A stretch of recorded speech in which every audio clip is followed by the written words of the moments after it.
Senhor, nós estamos aqui com o coração aberto para receber tudo que do Senhor, da parte de Deus. Amém. Vamos orar. Pai, nós queremos te agradecer pela presença do teu filho, um grande presente para nós. Receber um servo teu, um homem teu, Senhor, um servo, um homem de Deus. Pai, com um coração tão quebrantado. E nós estamos aqui, Senhor, para receber tudo que da parte dele, da parte do Senhor, agradecer, o Senhor quer derramar. Seja com ele, em nome de Jesus, e com todos nós, ministra o nosso coração. Daremos a ti toda a honra, glória e luz, toda a nossa adoração, em nome de Jesus Cristo. Amém. Amém. Glória a Deus. Graça e paz da parte do Senhor. Estou muito grato de estar aqui com vocês nessa noite. Trago um abraço da Igreja Batista Nova Friburgo para vocês. Nossa igreja já tem aprendido a caminhar no amor por irmãos que não são da mesma denominação, mas são do mesmo corpo de Cristo, né? Irmãos, eu falo isso de coração para vocês. Eu não quero mais ir para casa, eu não desejo mais, com mais intensidade, ir para casa hoje, ver minha esposa e as minhas filhas, do que eu desejo ver a glória de Deus, a volta de Cristo. Quero muito que minhas filhas cresçam, me deem netos, mas mais do que isso, eu quero ver Jesus voltar. Porque nenhum neto faz mais bem para a gente do que a volta de Jesus. A gente tem que pensar muito nisso, né? A igreja clama, grita, pede com o Espírito, ora vem, Senhor Jesus. Muitas vezes o Espírito tem falado sozinho, porque a igreja está com medo de que Cristo volte, né? Às vezes está tão enraizado nessa vida aqui na terra que parece que o Espírito faz só um solo, não tem mais o dueto com a igreja, não tem a voz feminina, que é a voz da igreja. A noiva não canta com o Espírito, né? Ora vem, Senhor Jesus, Maranata, né? Temos que pedir ao Senhor graça e misericórdia em relação a isso. Eu falei para Deus uma vez que toda igreja que eu fosse, que eu não tivesse ido ainda, eu pregaria o mesmo texto. Não foi um voto que eu fiz a Deus. E hoje eu quero poder trazer para os irmãos uma reflexão sobre o que para mim é mais importante na fé cristã. Há vários textos da Bíblia, desde Gênesis até Apocalipse, que falam disso que a gente vai tratar aqui. Mas para mim esse é o mais claro de todos. Porque se há uma mensagem que me acompanha em torno de uns 10, 12 anos, é a mensagem da graça. Falar da graça de Deus. Vocês vão entender melhor o que eu quero dizer com isso no decorrer da exposição bíblica. Mas essa é a mensagem da minha vida. Há profetas, pregadores de Deus que vêm com mensagem de santificação, com mensagem de avivamento, com mensagem de reconciliação e outras muitas coisas que estão dentro umas das outras, de certa forma elas se linkam. Mas se eu pudesse dizer para os irmãos, qual é a mensagem da minha vida que Deus me colocou nessa terra, para no pouco ou no muito tempo que Ele me quiser aqui pregar, eu quero pregar sobre a graça salvadora. Para mim é aquilo que colocou fogo no meu coração em relação à palavra de Deus. Então peço que você abra a sua Bíblia em Efésios capítulo 2, versos 1 a 10. Versos 1 a 10. É um texto muito conhecido, os parágrafos mais ricos da Bíblia para mim. Aliás, eu fico perplexo com a Bíblia cada vez que a gente começa a estudar. Nunca tem alguma coisa da Bíblia que você não possa aproveitar, né? Sempre a Bíblia é profunda. Efésios capítulo 2, versos 1 a 10. Diz assim na versão século 21 da Bíblia: Ele vos deu vida, estando vós mortos nas vossas transgressões e pecados, nos quais andastes no passado, no caminho deste mundo, segundo o príncipe do poderio do ar, do espírito que agora age nos filhos da desobediência, entre os quais todos nós também antes andávamos, seguindo os desejos carnais, fazendo a vontade da carne e da mente, e éramos por natureza filhos da ira, assim como os demais. Mas Deus, que é rico em misericórdia pelo imenso amor com que nos amou, estando nós ainda mortos em nossos pecados, Deus-nos vida juntamente com Cristo. Pela graça sois salvos. Diga isso comigo. Pela graça sois salvos. E nos ressuscitou juntamente com Ele nos fez assentar nas regiões celestiais em Cristo Jesus, para mostrar nos séculos vindouros a suprema riqueza da sua graça, pela sua bondade para conosco em Cristo Jesus. Porque pela graça sois salvos. Diga isso para o seu irmão agora. Porque pela graça sois salvos. Para o outro lado agora. Pela graça sois salvos. Isso, não esqueça essa frase Ela é a frase das frases. E aí continua o texto dizendo, por meio da fé, e isto não vem de vós, é dom de Deus, não vem das obras para que ninguém se orgulhe, pois fomos feitos por Ele, criados em Cristo Jesus, para as boas obras, previamente preparadas por Deus, para que andássemos nelas. Vamos orar mais uma vez? Ó Santo Espírito, torna-nos o quarto terreno, o quarto solo. Torna-nos, ó Deus, terra fértil para que a tua palavra frutifique, para que ela não volte vazia. Que seja o Senhor falando em nome de Jesus. Amém. Nós temos tentado, em nosso COPEIF, entender o que Deus quer como carro-chefe, como espinha dorsal, como coluna mestra do trabalho dos evangélicos em Nova Friburgo. Se por um lado existem denominações que estão muito preocupadas com estruturas, com tradições, pela estrutura, pela tradição, há aqueles que infelizmente tendem de outro lado para todo tipo de inovação. Se tem os conservadoristas, aqueles que tentam conservar demais o passado, há aqueles que são inovacionistas e que abrem mão de tudo que aprenderam com o passado, só querem coisa nova. Os dois lados são muito problemáticos, porque os dois são centrados na mesma questão. O ego é aquilo que me satisfaz, aquilo que me promove, aquilo que enaltece o meu ego, não a Cristo. Se há coisas no passado que devem ser observadas, é para a glória de Deus. E se há coisas que Deus tem feito entre nós que são novas, é para a glória dele também, não é para a nossa. E se creio que a Bíblia, como os irmãos aqui creem, ela é a palavra inerrante de Deus. A Bíblia fala que os céus e a terra passariam, mas as palavras de Cristo jamais passariam. Elas não passarão jamais. Ele disse isso. Se nós cremos que toda a Escritura é inspirada por Deus e útil para o ensino, para a repreensão, para a correção, para a educação na justiça, a fim de que o homem de Deus seja perfeito e perfeitamente habilitado para toda boa obra, se nós cremos que lâmpada para os nossos pés é a palavra de Deus e luz para o nosso caminho, se cremos que a lei dele é perfeita e refrigera o coração, certamente precisamos conservar e inovar com base na palavra dele. E essa é uma busca que nós temos tido muito grande. Meus amados, o que isso tem a ver com esse parágrafo que nós temos da palavra aqui? Eu penso que nós temos tido 3 problemas no meio dos cristãos que a gente precisa corrigir. E quem sabe entre nós, quem sabe eu aqui hoje, enquanto eu ouvi os irmãos cantando, e eu pensava nos meus pecados, nas minhas confissões, a pastora dizia, olha, vamos nos confessar, ela nos dirigia pelo Espírito para que nós pensássemos diante de Deus as nossas falhas, recorrêssemos ao sangue vertido na cruz, encontrássemos graça para nos perdoar. Eu pensava ali, e eu dizia, meu Deus, o que eu vou pregar hoje já está sendo introduzido pelas canções. Quais são os pontos que eu quero falar com os irmãos que tem a ver com o que a gente viu até aqui, inclusive com a adoração cantada? Em primeiro lugar, o texto nos fala de uma condição em que todos nós vivemos sem Cristo. Isso tem sido esquecido por nós, especialmente os que têm mais tempo de fé cristã. Isso não acontece só em igreja tradicional, histórica, como a que eu faço parte, aquela denominação. Isso acontece em todo lugar. Nós, infelizmente, temos uma... Me perdoe o termo, tá, irmãos? Mas eu vou explicar. Nós temos uma síndrome de Lúcifer, que nos tenta sempre. Quer tentar colocar o nosso trono acima do de Deus. Até a nossa religiosidade. Olha o que Paulo fala sobre a nossa condição sem Jesus. Vamos ver de novo o texto? Efésios 2, 1 a 3 diz assim: Ele vos deu vida, fala de Jesus, porque o capítulo 1 falou de Jesus o tempo todo do seu propósito eterno e da doação que Deus fez de Cristo à igreja, que é a plenitude dele. Deus nos deu vida, estando nós mortos nas nossas transgressões e pecados. Segundo o texto, nós não estávamos moribundos. Quando Deus nos encontrou, nós não estávamos como que aquele que está no estágio terminal de uma doença, mas ainda está vivo.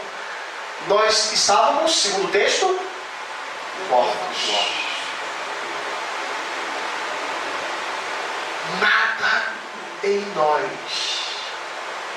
atraía a Deus em si mesmo. Pelo contrário. O texto prossegue dizendo que nós vivíamos nesses pecados. Esses pecados eram o caminho deste mundo. E a nossa Bíblia diz que o mundo jaz segundo o príncipe do poderio do ar, do espírito que agora age nos filhos da desobediência. Uma vez eu falei isso, pastor Nazaré, na igreja, chocou muitos irmãos, como chocou a mim quando eu pensei nesse texto mais vagar. Esse texto diz que a gente, indiscriminadamente, indistintamente, ou seja, todos nós fazíamos a vontade de quem? Do mundo. E de quem? Quem é o príncipe que opera nos filhos da desobediência? Satanás. Quando eu falei isso para a igreja, a primeira vez que eu preguei isso para a Quinta Igreja Batista, eu disse, irmãos, as suas boas obras serviam a Satanás. Não é porque você, quando bebeu, quando fumou, porque lá na comunidade nós vivemos, é uma periferia, e tem muitos oriundos, louvamos a Deus pelo seu poder que restaura drogados, viciados. Lá tem vários ex assim, glória a Deus por isso. Mas não é porque aquela pessoa bebia, cheirava, fumava, matava, traficava, que ela fazia a vontade de Satanás somente. Mas havia um bom pai de família, trabalhador, que levantava cedo e dormia tarde, comia pão de dores, fazia serão o tempo todo para dar o que comer aos seus filhos, mas nunca acreditou que Deus dá aos seus filhos enquanto dormem. Pecava pelo orgulho de ser honesto. Pecava pelo orgulho de achar que era independente de Deus pelas suas boas obras. Era como Herodes, que falava como um anjo, mas tinha que ser comido de bicho, porque não representava, não refletia, não reproduzia a imagem de Deus. Era autossuficiente. Imaginar que, segundo o texto sagrado, todos nós estávamos assim. É o que Paulo fala no verso 3, olha para a sua Bíblia. Perdão. Entre os quais esses sobre quem Satanás dirigia suas vidas, fazendo a vontade do mundo, entre os quais todos, Paulo se coloca no meio. Paulo não tem essa crise, ele não tem problema em admitir quem ele era sem Jesus. Ele não tem esse orgulho, isso foi quebrado, quebra nosso orgulho, foi cantado aqui. Todos nós antes andávamos assim, seguindo os desejos carnais, e a tua Bíblia, a minha Bíblia diz lá em Romanos 8, que a inclinação da carne é o que contra Deus? Inimizade. Éramos inimigos. Romanos 8, versos 7 e 8 diz que nós éramos inimigos de Deus, não podíamos seguir a sua lei, e nem que quiséssemos poderíamos fazer. Porque a nossa carne, a natureza da gente sem Jesus, era inimiga de Deus. Olha, muita gente pensa que se a gente conseguir apresentar para uma pessoa as belezas de Deus, essa pessoa pode, por si mesma, desejar Deus. Mas quer ver um exemplo muito interessante para vocês? Imagine aquela pessoa lá no seu trabalho, aquele patrão de repente, muito snob, ou então aquele amigo lá que gosta de aparecer, aquela pessoa que gosta de te humilhar. E ela leva você à casa dela. E você chega lá, ela vai e te mostra o lindo quarto dela e te coloca à disposição. Olha, você pode vir aqui passar um fim de semana com a tua esposa, com o teu marido. Você pode vir aqui com a tua família. Olha a minha piscina, né? Olha aqui, tem uma sauna aqui, né? Tem um campo de golfe, né? Eu nunca vi, gente, acha que isso nós tão chato, mas tudo bem. Quem gosta, né? Tem uma quadra de tênis aqui. Olha, nós temos acesso direto ao clube aqui do lado, né? Se você vê aquela pessoa como snob, como inimiga, cada vez que ela te mostra a grandeza dela, você se torna amiga dela ou mais inimiga ainda? Se ela é tua inimiga e você não gosta dela, não gosta de você, só vai rolar inveja, ódio. Linda! Como eu acho lindo tudo isso? Ah, se eu pudesse jogar uma bomba aqui, não é? Quando uma pessoa odeia a Deus nesse sentido aqui, a Bíblia diz, olha o que está dizendo adiante aí, a carne dela faz com que ela faça os desejos contrários à vontade de Deus, e por isso nós todos éramos, por natureza, filhos de quem? Ira de quem? De Deus. Romanos 1,18 diz, do céu Deus revela a sua ira contra os homens. Moisés no Salmo 90 diz assim no verso 9, todos os nossos dias se passam debaixo da tua ira. Irmãos, muitos evangélicos se esqueceram de onde vieram. Sabe qual é o problema disso, irmãos? A gente começa a levantar o nariz demais, a achar que merece, a achar que pode mandar, a achar que a igreja tem que andar do nosso jeito, tem que girar em torno da gente. A gente não se contrita mais, não se torna mais conquistado diante de Deus, contrito diante de Deus. A gente não se rende, mas não se derrama. A gente parece que esquece aquilo que Paulo fala depois de convertido. Ele não fala miserável homem que era. Ele fala desventurado homem que sou. Isaías não fala, os nossos atos de justiça eram como trapos da imundícia. Isaías 64, verso 6, ele fala, todos os nossos atos de justiça como trapos da imundícia, são agora diante do Senhor. Pedro não disse antes de conhecer a Cristo, eu era um terrível pecador. Ele fala, com Cristo, arreda de mim, pois sou pecador. Isso muda tudo. A cangalha das boas obras que gera orgulho, soberba, é muito pesada. Quem vai a Cristo encontra alguém que é manso e humilde de coração e aprende a encontrar descanso para a sua alma. Mas quem é soberbo, quem é orgulhoso do seu status de santidade, quem começa a olhar o outro de cima para baixo, começa a ficar pesaroso, começa a reclamar de tudo, começa a não ter leveza para viver a cada dia a sua fé, não consegue mais lutar por aquele que ele entende que está atrás da caminhada, não estende a mão, dá uma pisada e joga para longe, e começa a ficar sozinho, isolado na sua fé. Santarrismo não aproxima ninguém de Deus, nem dos irmãos. Pensemos nisso com carinho, irmãos. Nós precisamos, sempre que acordar, lembrar que o fato de não termos sido consumidos por Deus é porque de manhã a Bíblia fala que as suas misericórdias foram renovadas. Elas são a causa de não sermos consumidos. Porque Deus é fogo e fogo só não somos consumidos por Ele por causa da sua misericórdia. O Salmo 103 diz que Ele não nos trata segundo nossas iniquidades, mas segundo a sua misericórdia. Como um pai se compadece do filho, assim se compadece daqueles que o temem. Olhemos para isso. Está faltando em nosso meio esse senso de que eu não merecia nada, não mereço hoje, e quando depois de 1 milhão de anos da glória eterna você estiver, você não será merecedor de nada, sempre será a imagem do Cordeiro que foi morto, mas agora vive, que te manterá lá. Esse senso é muito importante. Sabe por quê?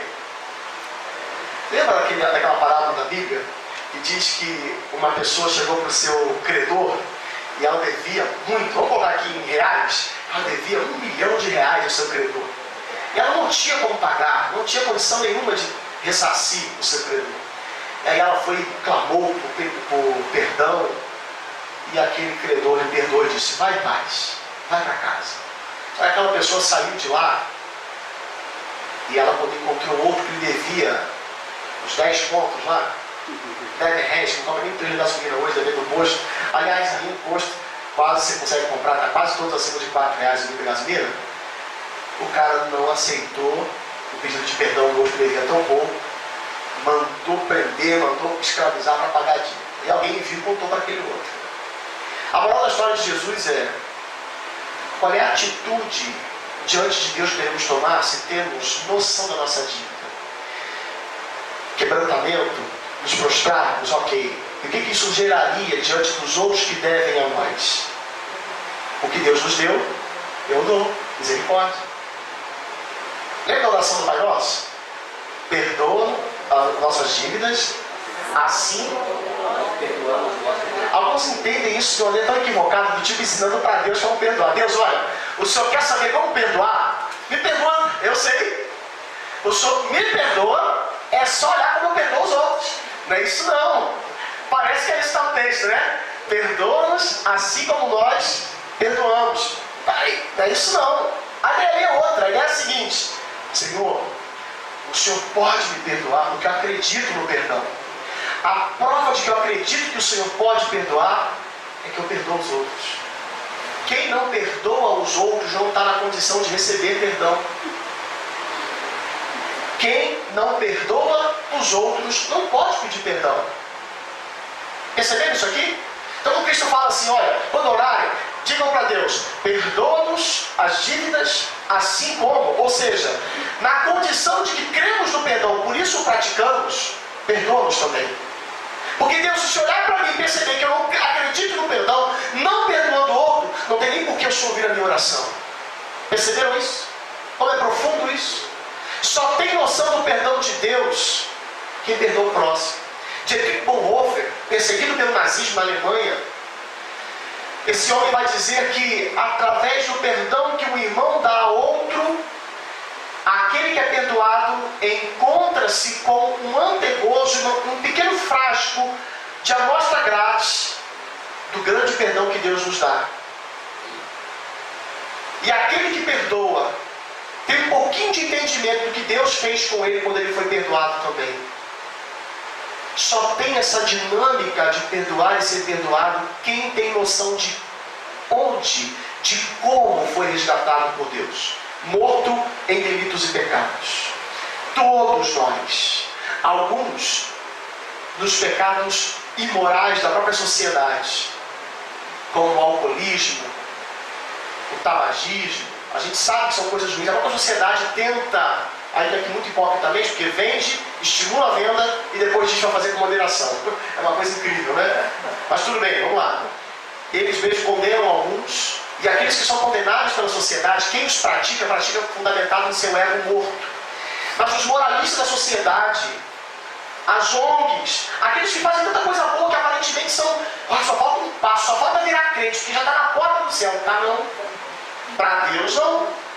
Porque tanto esses no seu moralismo, quanto esses no seu imoralismo, na falta da moralidade, servem ao único Deus, o próprio eu. Esse aqui se satisfaz com o alcoolismo. Esse aqui se satisfaz com as boas obras. Ambos servem ao próprio eu. Estão condenados em delitos e pecados. Não dão glória a Deus.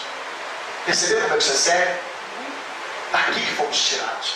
Agora, meu segundo ponto. Como fomos tirados? Vamos ver? E a hora de ser inimiga. Vamos lá. Verso 4. Diz assim: mas nós, entendendo que estávamos mortos, recobramos o fôlego e pedimos perdão. Está assim na sua Bíblia? Não, né? Não. Mas Deus sempre viu tem misericórdia. O que nós fizemos para isso? Nada. Quem muda esse quadro é Deus. Soberania de Deus na salvação. Lembremos disso. Não é por obras. Mais adiante Paulo vai repetir o conceito. É só porque Deus, que é rico em misericórdia, pelo imenso amor que nos amou, estando nós nesse estado de morte espiritual, nos nossos pecados, Deus nos vida juntamente com Cristo, pela graça sois salvos. Deus agiu em Cristo. Ele muda isso. Esse estado terrível tem um caminho para ser mudado, um remédio, um antídoto, um contorno, mas ele é feito por Deus, não é por nós. O que isso aqui faz? Destrói o orgulho dos homens. Sabe qual é o problema do ser humano em aceitar a salvação pela graça? Não é porque para o homem é escandalizador pensar, escandalizante pensar, como que Deus pode me amar assim a tal ponto? Não é por isso não. Porque as pessoas são tão relutantes em aceitar isso, porque tira de mim o mérito de dizer, eu me salvei. A minha salvação não está na minha mão, está na mão dele. O ego do ser humano é tão grande, o pecado, a síndrome de Lúcifer, de colocar o trono do homem acima do de Deus, é tão intenso, que o homem tem dificuldade de aceitar que 100% da sua salvação seja operada por Deus. Ele quer ter uma parcela, ele quer fazer uma vaquinha com Deus. Não, eu vou dar R$1 para ver se eu ajudo, porque tem que ter uma coisa minha nisso. Não, tudo bem que o senhor fez a maior parte, mas uma partezinha eu fiz. Não, foi Deus. Ele que é rico em perdoar, por causa do seu grande amor com que nos amou, estando nós ainda mortos em nossos pecados, Deus nos vida juntamente com Cristo. Por que Paulo fala juntamente com Cristo? Meus amados irmãos, isso aqui me assusta na palavra. Porque o texto está dizendo que quando Cristo foi à cruz, ele tomava o nosso lugar. E ali éramos nós sendo condenados nele. Só para explicar isso um pouco, você percebeu como isso pode ser tão profundo na palavra. O centro da Bíblia. Lembra do Getsemane? A Bíblia fala que Cristo estava com língua de sogra, soltando. Oh Deus, eu quero ir para a cruz. A cruz é o terror dele. É isso que está na sua Bíblia? Não, o negócio era dramático. O que Cristo suou naquele dia? Os capilares dele redentaram, a pressão era tão grande. Ele dizia ao Pai, 3 vezes ele orou por isso. Pai, tudo isso é possível. Passa. Cristo estava com medo de morrer, será? Ele há pouco tinha dito para os discípulos, quando ele mandou os 70 e também os 12, ele falou assim, olha, vão, e não vão com medo não, vão com fé. Porque vão tentar prender vocês, vão bater em vocês, vão até alguns matar vocês, mas não tenham medo. Aí quando é a vez dele, ele está com medo.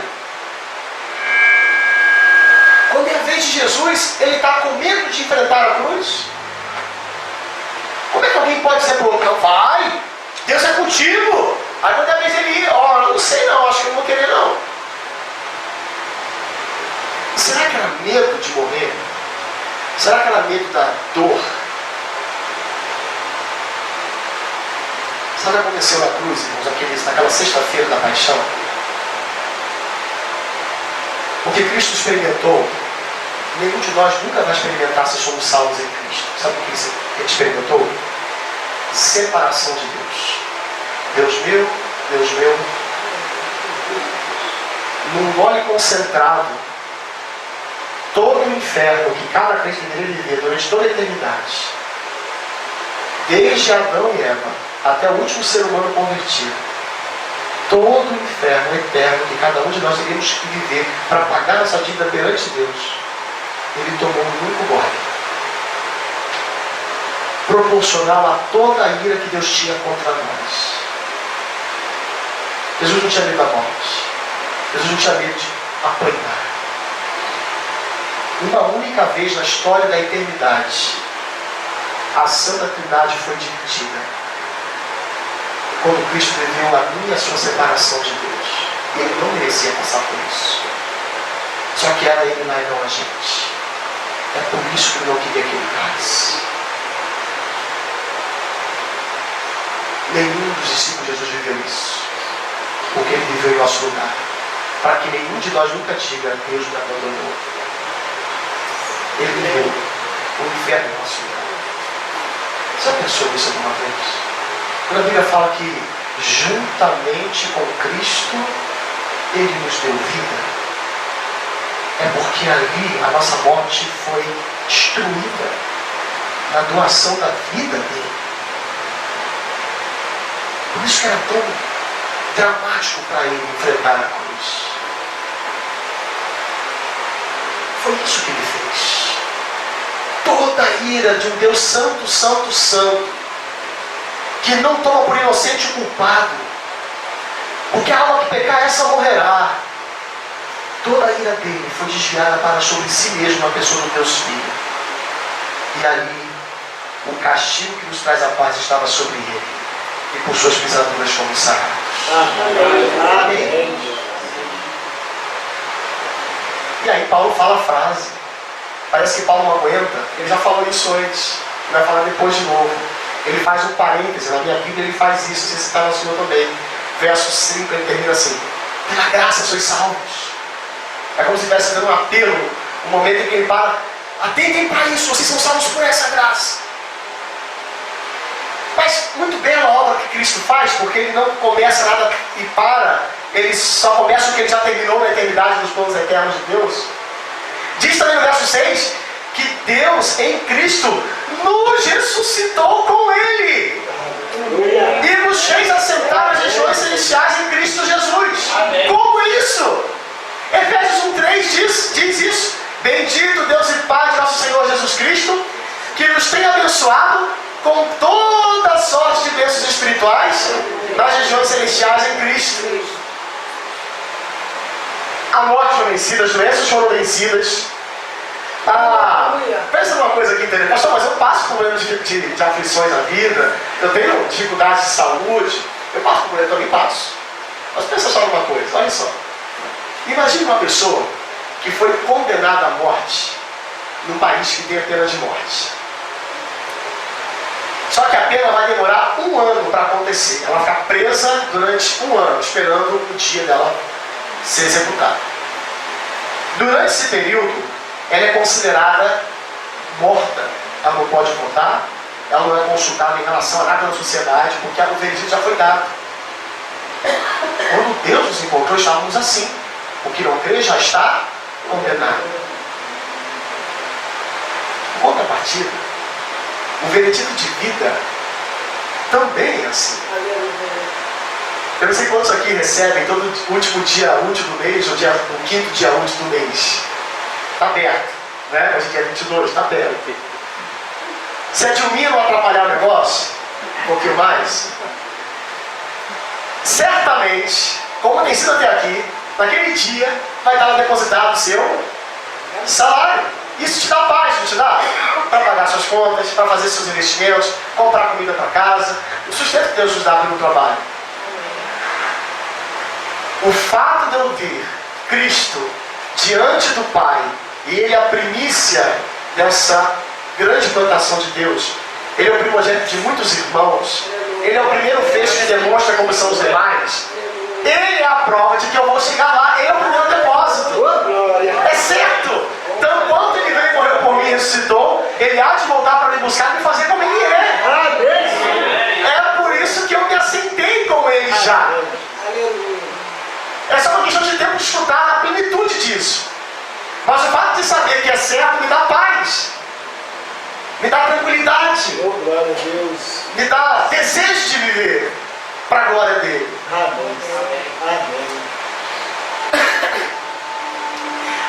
Algumas pessoas pegam a Bíblia e ficam em crise. Eu também fico com ela, porque ela dá umas crises muito boas, né, gente? Né? Eu li o Salmo 91, falei outro dia lá no Copeiro, né? E fala assim: nenhum mal te sucederá, praga alguma baterá. Como não? Davi não estava direito nesse dia, rapaz. Ele não pensou. Sabe que ele esqueceu que ele passou na vida dele? Claro que a gente tem praga batendo a tenda assim, mas estava dizendo que não. Então eu estou errado, a Bíblia está certo. Eu tenho que interpretar direito. Mas é isso mesmo, o salmo está certo. Eu acho que aquele salmista anteviu o que Paulo escreveria em Romanos 8, 28. Sabemos que todas as coisas cooperam para o bem daqueles que amam a Deus, dos que são chamados segundo o seu decreto, o seu propósito. Aleluia. Ou seja, mesmo que eu não entenda, mesmo que me faça chorar, até a tribulação produz perseverança, que produz experiência, que produz esperança. Romanos 5. Então eu posso me gloriar até nas dificuldades, porque tudo posso naquele que me fortalece. Na visão de Deus está tudo no lugar, não tem nada fora do lugar. A questão é que a gente tem um olhar muito humano. Precisamos pedir olhares de fé para Deus. Estamos assentados com Cristo. Amém. Amém? Amém. E a mamãe vai operar dia 27 de novembro agora. Ela deve, possivelmente estar com câncer no abdômen. Está muito grande. E a gente tem orado por ela. Se Deus quiser fazer um milagre de curar, Ele pode fazer, sobrenaturalmente. Se Ele quiser fazer um milagre de curar através dos médicos, também é Deus agir. Agora, se Ele quiser fazer um milagre de abrir os céus e fazer aí primeiro do que eu, para me esperar na glória, glória a Deus. Amém. Ela é certa de ser. Seja pelo câncer, seja pela gripe, seja por tropeçar uma pedrinha e cair a cabeça no chão, seja por velhice, seja uma bala que a gente acha que estava perdida, todos nós um dia veremos o céu aberto, vai ser tão bom. Deus usou o apedrejamento para levar Estevão, Deus usou a crucificação para levar Pedro, Deus usou possivelmente a degola para levar Paulo, Deus usou o redemoinho para levar Elias. O que Ele vai me usar? O que Ele vai usar para me levar? Eu não sei. Mas quem achar que tirou minha vida, tadinho, tá enganado, sabe de nada. Deus é que domina a minha vida, Ele sabe de nada. Eu estou com Cristo. Judas estava se achando. Judas estava se achando. Porque eu vou trair, vou fazer o tal. Pilatos então dava Cristo lá em cima, né? Aí Cristo fala assim: baixa a bola. Que você tem de poder veio do alto para você. Não faz o que você tem que fazer logo. Quem te dirige é Deus. Fica quieto, rapaz. Judas, o que você tem para fazer? Vai fazer logo também. Lá na sua Bíblia, lá em Atos capítulo 4, diz que a igreja orava, você dizia: o Senhor levantou Herodes, Pilatos, os judeus e os gentios, para fazerem tudo conforme o teu propósito tinha predeterminado. Nada estava fora do lugar, porque nenhum mal nos sucederá, praga alguma chegará à nossa tenda. Aleluia. Estamos assentados com Cristo. Graças a Deus. O Cordeiro foi morto desde a fundação do mundo. Está Dá um treco no coração, dá? Vou para casa leve. Quem é orgulhoso, quem não dá a Deus a soberania da salvação da sua vida, tem que carregar a cangalha do medo, da insegurança, da ansiedade. Mas a nossa Bíblia ensina que aquele que crê na soberania de Deus, ele lança sobre ele a sua ansiedade, porque sabe que Deus tem cuidado dele, não apesar, mas através de tudo que lhe ocorre. Satanás era todo bobo, né? Todo bobo. Tô acabando com a vida de Jó. E Jó deu uma paulada em Satanás, terrível, né? Jó fala assim com a mulher dele: a gente aceita o bem de Deus, mas aceitar o mal dele também não. Mas Jó não fala de Satanás nenhuma vez. Satanás é esquecido no livro de Jó, depois do capítulo 2, não aparece mais. Paulo fala assim: olha, eu pedi 3 vezes a Deus que me tirasse o espinho da carne. Deus me disse que a graça bastava. Mas antes ele fala, lá em 2 Coríntios capítulo 12, ele fala assim: Deus mandou e era o mensageiro de Satanás. Satanás não faz nada, não dá um passo fora do desígnio eterno do Pai. Isso deixa Satanás com tanta raiva, porque ele tenta ser criativo, fazer de tudo para acabar com a igreja, mas não vai acabar. Sabe por quê? Quem edificou a igreja disse que as portas do inferno vai dar certo. Vai dar certo. Estamos assentados com Cristo, reinamos com Ele. Somos nação de reis e sacerdotes. Baixa a bola não, quer vitória? Vai chorando, a gente chora, diria Marcos Nascimento. Quem é que lembra disso aí? Vamos seguir que o texto está bom, mas a hora não está boa. Verso 7. Isso aqui também linka. Irmãos, quem dera fosse uma vigília para a gente poder pensar e degustar na palavra, e parar para cantar, e depois orar de novo, e pensar de novo na palavra. Pois é. Irmãos, olha o que a Bíblia apresenta para a gente no verso 7 de Efésios 2. Para que Deus faz tudo isso? Para que Deus faz tudo isso? Para que essa grande obra de salvação? A tua Bíblia diz lá, eu falo assim carinhosamente, porque a gente tem isso na nossa Bíblia, que é bom, a gente precisa olhar mais para a palavra, ler mais. Olha, gente, televisão é chato pra caramba. Internet, Facebook, então aquilo é intenso. A Bíblia é legal. Gaste tempo com a Bíblia, invista, melhor dizendo, tempo. Nunca se gasta, sempre se investe com a Bíblia. Leia muito a palavra mesmo. Siga os passos da sua pastora, é a mulher da Bíblia, quero Deus por isso. Olha, a nossa Bíblia diz, lá em Gênesis, que nós fomos criados para quê? Para sermos conforme a imagem, semelhança de Deus, certo? Ok. Só que nós pecamos, manchamos a glória de Deus. E aí a Bíblia fala que Deus faz uma aliança com Noé, mais adiante. E diz que através de Noé faria uma grande nação. Que ele deveria crescer, multiplicar, dominar sobre a terra. O mesmo mandamento que aparece em Gênesis 1 aparece depois para Noé, em Gênesis 9. Mas a geração que vem de Noé também falha. Gênesis 12, Deus faz uma aliança com Abraão e fala que nele serão benditas todas as famílias da terra. Lá em Mateus capítulo 5 vai aparecer que Deus quer que nossas obras apareçam diante do mundo, para que os homens vejam nossas boas obras, glorifiquem ao Pai que está nos céus. Mateus 5,16. Paulo não destoa disso. Olha o que Paulo fala aqui.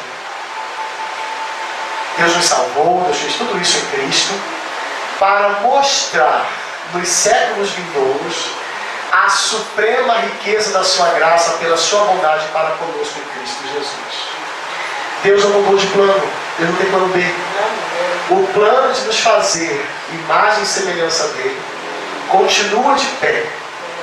O que o pacto das obras de Adão não pôde cumprir, o pacto da graça está fazendo. Deus resgata para si um povo de tal maneira, lá em Romanos 8, 29 diz que aqueles que antemão conheceu, ele se predestinou para serem conformes à imagem do seu Filho. Cada crente é chamado por Deus da morte do pecado, pela graça, para ser uma reprodução, um reflexo, uma representação do próprio Cristo.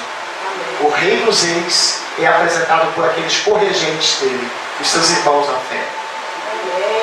Deus decidiu nos fazer outdoors da sua obra.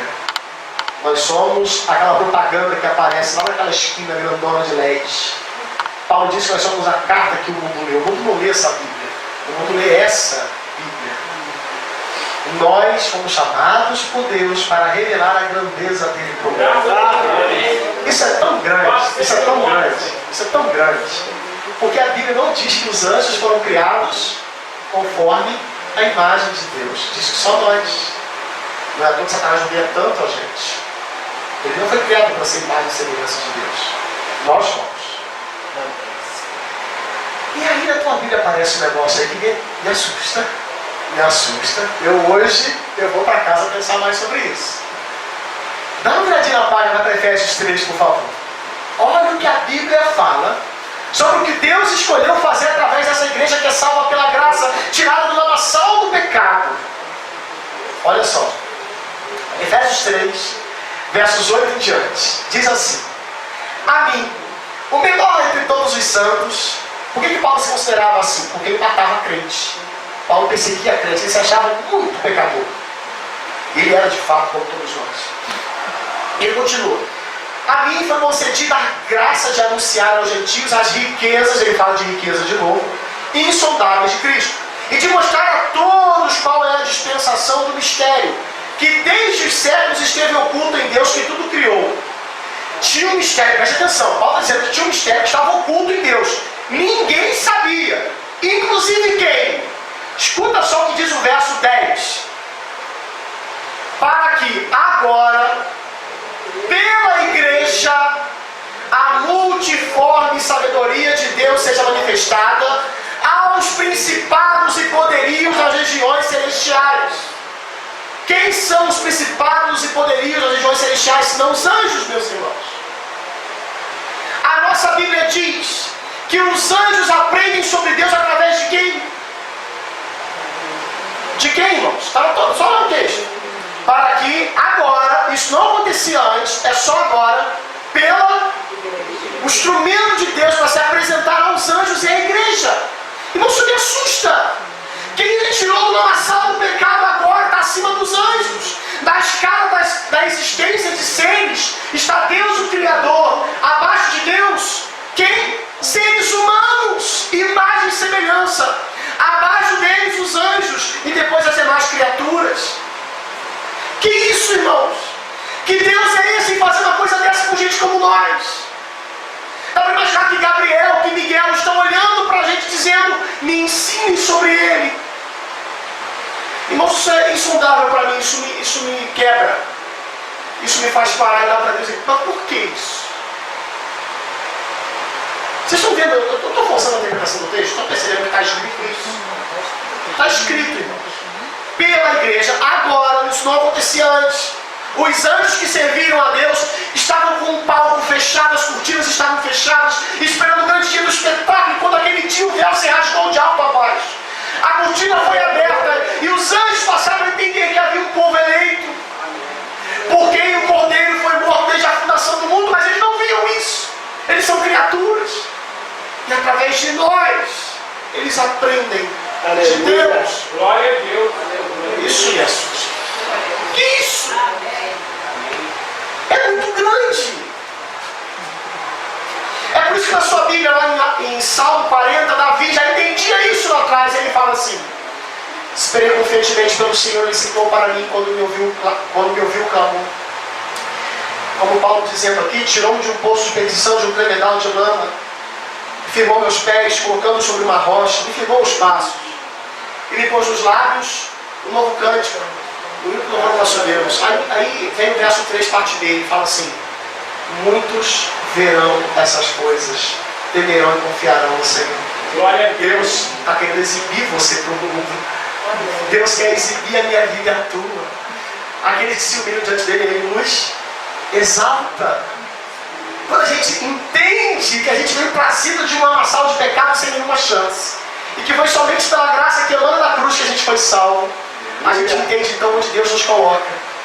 Um dia, na eternidade, os novos céus e a nova terra serão regidos, dominados por aqueles que Deus criou desde o Éden para dominar sobre eles, sobre a criação.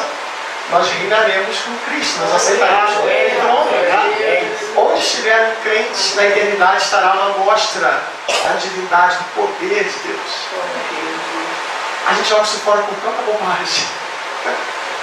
por tanta mesquinharia. Preciso terminar. Quero convidar-lhes aqui agora. Eu quero convidar-lhes a algumas reflexões. Feche seus olhos, por favor, e pense um pouquinho comigo que eu vou dizer. Em primeiro lugar, você tinha noção de que você servia Satanás antes de se encontrar com Jesus?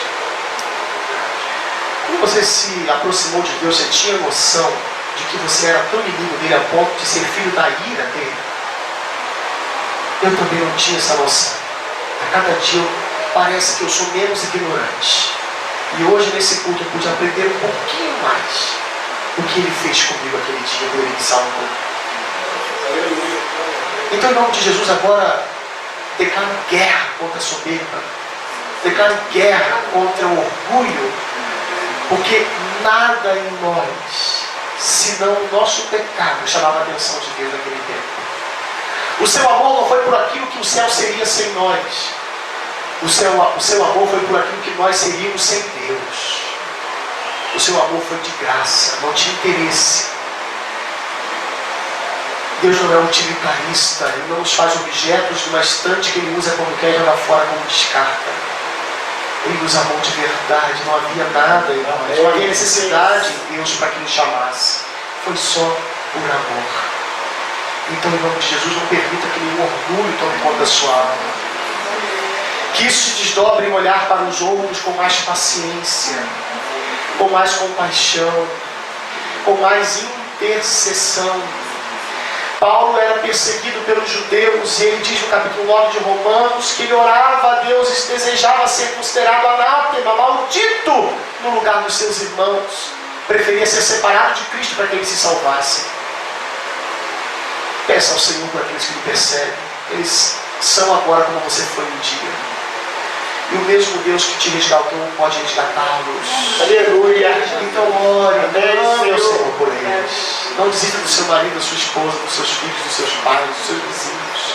Daquele patrão difícil, daquele empregado, aquele amigo de serviço que é tão difícil. Ore, tenha paciência. O mesmo Deus que foi poderoso para mudar a tua vida pode mudar a tua. Oh, glória. Amém. Além disso, olhe mais para a cruz. Olhe mais para o Cristo crucificado, ressurreto, assunto ao céu que um dia há de voltar. Não deixe que as circunstâncias da vida roubem o deslumbre dos teus olhares para o Cristo crucificado. Não deixe que a graça fique barata para você.